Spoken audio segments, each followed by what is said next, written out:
సజ్జల రామకృష్ణ మీడియాతో మాట్లాడుతున్నారు. లైవ్ ద్వారా చూద్దాం. ఎవరైతే ఉన్నారో ఆయన ఉండేదే నెయ్యి వ్యాపారం, పాల వ్యాపారంలో.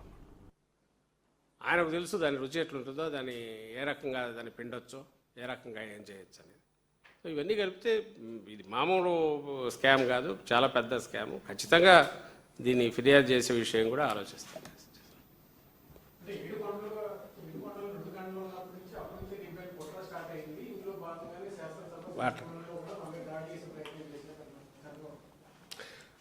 దానికి ఏం చెప్పారు మీరే చూసినారు. ఇప్పుడు మాకు అదృష్టం కొద్ది ఏదో ఆ వీడియో ఉండబట్టి కానీ ఆయన మాట్లాడింది, అది కూడా ఈ మధ్య దొరికి. అంతకుముందు ఎప్పుడు ఆయన దబాయింపు ముందు తట్టుకోలేకపోయాం. ఆయన ఇప్పుడు దీంట్లో రెండు కొండలను 7 కొండలు చేసింది రాజశేఖర రెడ్డి గారు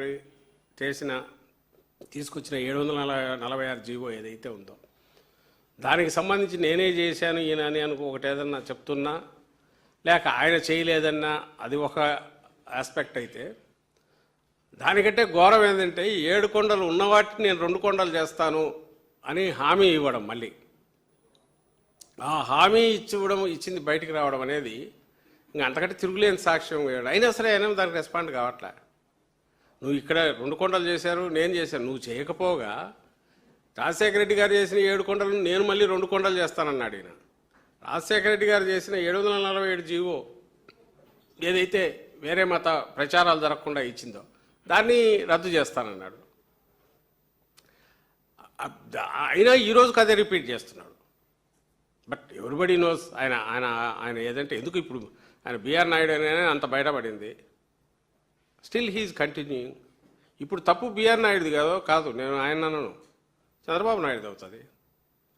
నీకు మా హయాంలో, జగన్మోహన్ రెడ్డి గారి హయాంలో ఒక వ్యక్తి ఒక పర్టికులర్ దీనికి, అది ఎంత పెద్ద ఇంత పొజిషన్ కూడా కాదు, భక్తి ఛానల్కి ఉన్న వ్యక్తి తను ఏదో ఫోన్లో వేరే వాళ్ళతో మాట్లాడడంలో ఇదిగా అన్నప్పుడు తెలిసినప్పుడే ఇమ్మీడియట్గా తను రిజైన్ చేయమని తప్పించడం ఏదో జరిగింది ఇమ్మీడియట్గా.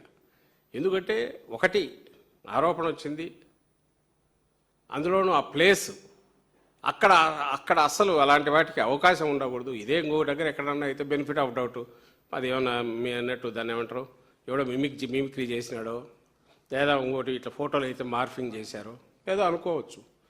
కానీ అక్కడ మార్ఫింగ్ అయినా ఇంకోటైనా ఫస్ట్ చేయాల్సింది ఏదంటే ఆ వ్యక్తి ఎవరో అతనన్నా సరే ఇంత ఆరోపణలు వచ్చాక నేను దీంట్లో ఉండడం కరెక్ట్ కాదు అని పక్కకన్నా తప్పుకోవాలా. ఆ మనిషి అది చేయకపోగా దానికి రివర్స్ నన్నెవడు బీకుతాడు అన్నట్టు అక్కడ కూర్చొని తను మాట్లాడాడు. రెండవది అవి ఏమున్నాయి దాంట్లో, అది ఒక చాలా క్యాజువల్, చాలా సహజంగా కనపడుతుంది నాకు అని తను అన్నాడు. పైగా కొంచెం మార్ఫింగ్ చేశారని కాసేపు అంటాడు. దానికంటే ముఖ్యంగా నా బిజినెస్లు నాకన్నా ఇది ఒక లెక్క అన్నట్టు మాట్లాడతాడు.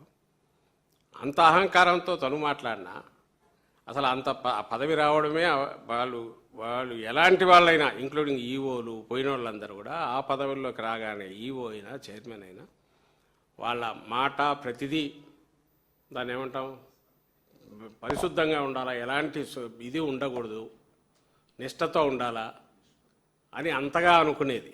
లేకపోతే అక్కడికి పోవడం అనవసరం. ఎందుకంటే అది కోట్ల మంది దాన్ని ఆరాధించేది. అది ఎక్కడైనా ఇదే కాదు, ఏ ప్రార్థనా స్థలమైనా మనం పోతే ఆ అట్మోస్ట్ దీంతో చేయగలిగితే చేయాలి. లేకపోతే అది that's not administration, just administration కాదు. అలాంటి చోట ఇంత ఆరోపణ వస్తే అతను చేయకపోగా చంద్రబాబు నాయుడు గారు ముఖ్యమంత్రి ఆయన అసలు దాన్ని పట్టించుకోకపోవడం అంటే 2 రోజులు అయితే మర్చిపోతారని. అదే పొలిటికల్ పోస్టా, రాజకీయ పోస్ట్ అయితే లేదా అడ్మినిస్ట్రేటివ్ అయితే మీరేమనుకుంటే నాకేమని, నవ్విపోతారు, నాకేం సిగ్గని వదిలేయచ్చు. కానీ ఇది కాదే. అయినా సరే వదిలే కాబట్టి అసలు నేరస్తుడు ఎవరంటే ఇప్పుడు చంద్రబాబు నాయుడు అవుతారు. అతన్ని బిఆర్ నాయుడుని తప్పించకపోవడం ద్వారా తాను కావాలనే ఇలాంటి వాడిని తెచ్చిపెట్టాడేమో అని అనుకోవాల్సి కూడా వస్తుంది. ఓ పక్క దాని లడ్డు పవిత్రత దాని మీద దెబ్బ కొట్టాడు, ప్రసాదం పవిత్రత మీద, దేవుడి దీని మీద. రెండవది ఒక వ్యక్తిని ఎవరైతే అసలు దాని మీద ఎలాంటి గౌరవం కానీ భక్తి కానీ లేదని తన మాటల ద్వారా చేతల ద్వారా నిరూపించుకుంటున్నాడు, అతని మీద అంత బలమైన ఆధారాలతో వచ్చిన ఆరోపణ వచ్చినా కూడా, కళ్ళ ముందు కనపడుతున్నా కూడా అతను తప్పించకపోవడం ద్వారా చంద్రబాబు నాయుడు గారు ప్రూవ్ చేసుకుంటున్నది ఏంటంటే నాకు దేవుడు అంటే లెక్క లేదు, పత్రం లేదు, ప్రజల విశ్వాసాలంటే గౌరవం లేదు, వాటిని లెక్కలేక వేసుకొని అనేది ప్రూవ్ చేసుకున్నారు. అది ఇప్పుడు జరుగుతుంది.